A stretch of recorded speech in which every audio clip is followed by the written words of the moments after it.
د بلخ د احدادي ولسوالۍ لپاره د 40 میګاواټ په ظرفیت د لمریزې دستګاه ستره پروژه 40,000 کورنیو د روښانتیا او صنعت د ملاتړ په برخه کې د افغانستان برېښنا شرکت ستره هڅه. پوښتنې دا دي د برېښنا په برخه کې پانګونه څومره مهمه ده او د افغانستان برېښنا شرکت په دې برخه کې کوم سهولتونه لري؟ سلام ستړي مشي زه خلیل ادمه په همدې تړاو باندې لنډه مرکه لرو. په مرکه کې راسره د افغانستان برېښنا شرکت د پانګونې د همغږۍ د برخې رئیس ښاغلی انجینر فرید الله شرفمل سره ګډونوال ده. ښاغلی شرفمل صاحب ډېره مننه کور ماباد چې موږ ته مو وخت راکړ. که په پیل کې د بلخ د احدادي پروژې ته پاتې شو تاسو د دې پروژې اهمیت په څه کې وینئ؟ ډېره زیاته مننه. د افغانستان برېښنا شرکت د امارت په راتلو سره یو 15 کلن پلان په بخش د رینیوبل انرژي یا نوي کېدونکو انرژي په برخه کې ترتیب کړ. د هغه 15 کلن پلان په اساس مهمې پروژې په بخش د سولري پروژې، بادي پروژې، آبي پروژې او همداسې نورې ټکنالوژیانې په ټول افغانستان کې پلان شوې او هغه پروژې چې موږ غوښتل د سرمایه ګذاري له طریقه مخته لاړ سو هغه هم موږ په نښه کړلې چې یو پروژه هغه د احدادي 40 میګاواټه سولري پروژه ده. داسې چې معلومیږي او دوستان پوهیږي سولري پروژې هر چیرته د تطبیق وړ نه دي، ځان ته خاص تخنیکي شرایط لري.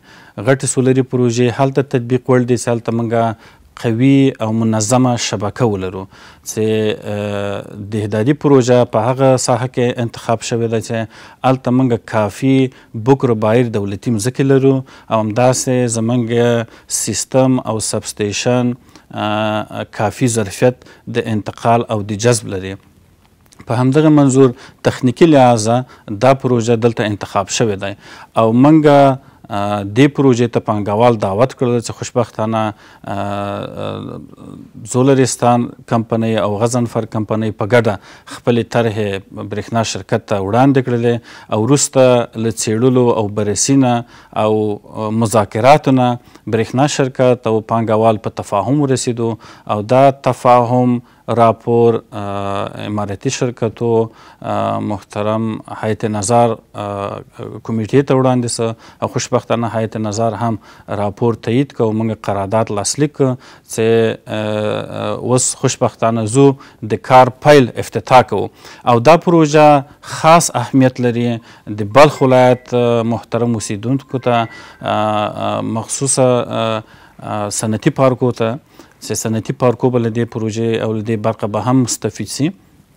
لکه څنګه تاسې اشاره درلوده حدودا 40,000 کورنۍ له دې برخه به مستفید سي او په څنګ کې صنعتي پارکونه به له دې نه خاصه ګټه ویسي او زموږ غونډ تلاش او هڅه دا دی چې څنګه د هیواد په سطح د صنعتي پارکو مشکلات له اوله حل کو. ډېره مننه کوو. او ښاغلی شرفمل صاحب محترم د برېښنا سکتور په برخه کې په ملي کچه باندې کوم فرصتونه شته دي تر څو پورې پانګوال همدې فرصتونو ته په پاملرنې سره د ملي پراختیا د مسؤلیت په توګه باندې پانګونه وکړي او هیواد د برېښنا سکتور په برخه کې ځان بسیاینې ته نږدې شي؟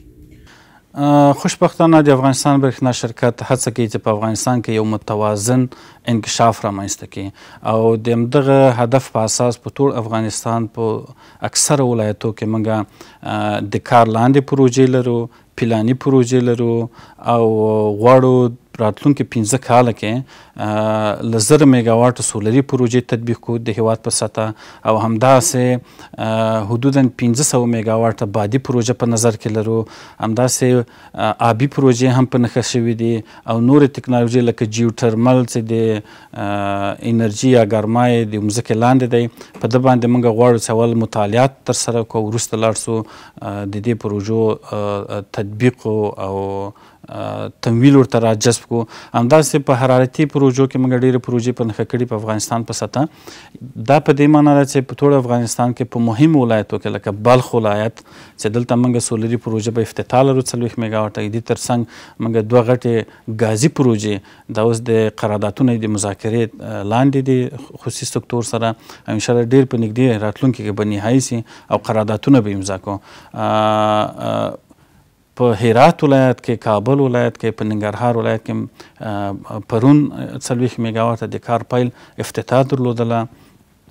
په کندوز ولایتو کې دا په دې معنی په هغه ولایتو کې چې موږ قوي شبکه لرو او زموږ ټرانسمیشن لاینونه سبسټیشنونه او زیربنا آماده دي هلته موږ د سرمایه ګزارانو لپاره پروژې پلان کړي دي.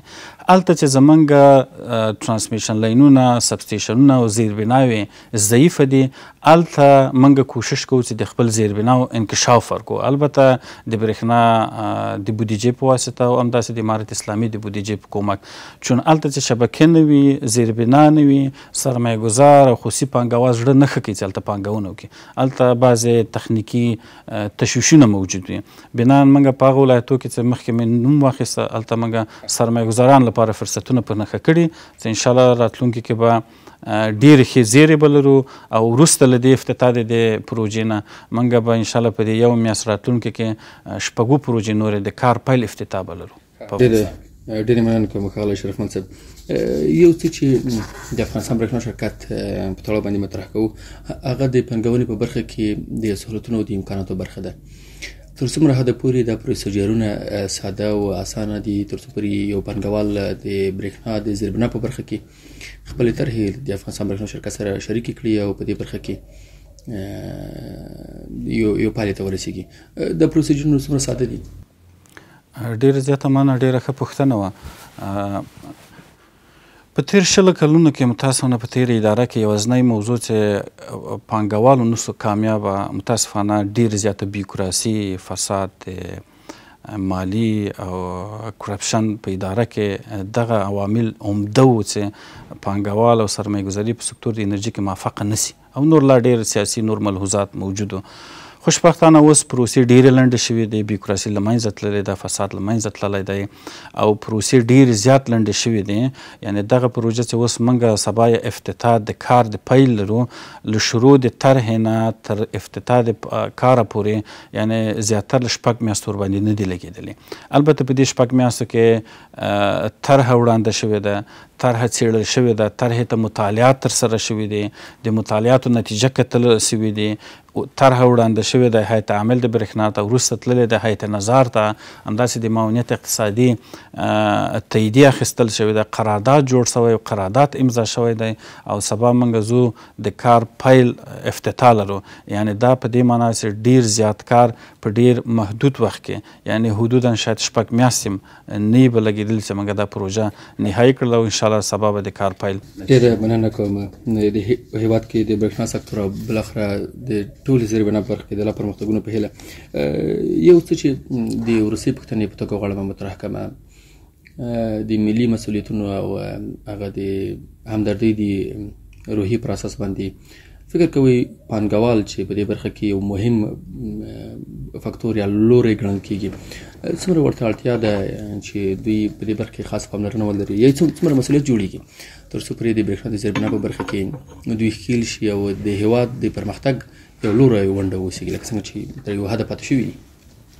د افغانستان خودکفایي په هر برخه کې که څه د انرژي د برق په برخه او د برېښنا په برخه کې ده او که نور سکتورو په برخه کې دی، دا یو ملي او ګډ مسؤلیت د دولت، د پانګوال، د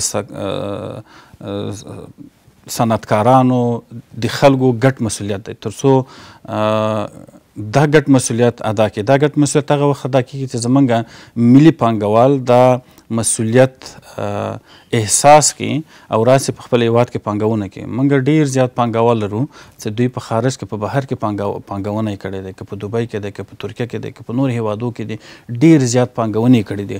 خو موږ دوی نه هیله لرو چې راسي په افغانستان کې د برق او د برېښنا په برخه کې د پانګونه وکړي چې دلته حدودا د 10 میلیارډو پانګونې فرصت موجود دی او دا فرصت چې نن ورځ خارجیان راځي دلته علاقمند دي چې پانګونه وکړي. په دې پانګونه کې البته ګټه یې لیدلی دی، یعنې موږ آماده یو دوی ته ښه ګټه ورکړو او دوی د راسي دا مسؤلیت د ادا کړي، خپل د وطن د آبادي خودکفایي کې د سهام واخلي، هم به ثواب وي هم به خرما وي. ډېره مننه کوم. قدرمن شي چې موږ ته مو وخت راکړ او خپلې څرګندونې مو راسره لرلې. ډېر زیات مننه. لیدونکو ستاسو له ملتیا څخه نړۍ مننه. د بلخ د احتیاطي پروژې د اهمیت او همدارنګه د پانګونې په برخه کې د افغانستان برېښنا شرکت د شته سهولتونو امکاناتو په تړاو باندې مو خبرې درلودلې. په دې لنډ بحث کې سره د افغانستان برېښنا شرکت د پانګونې او د همغږۍ د برخې رئیس ښاغلی انجینر فرید الله شرف ملګری و. تر بیا کې چاري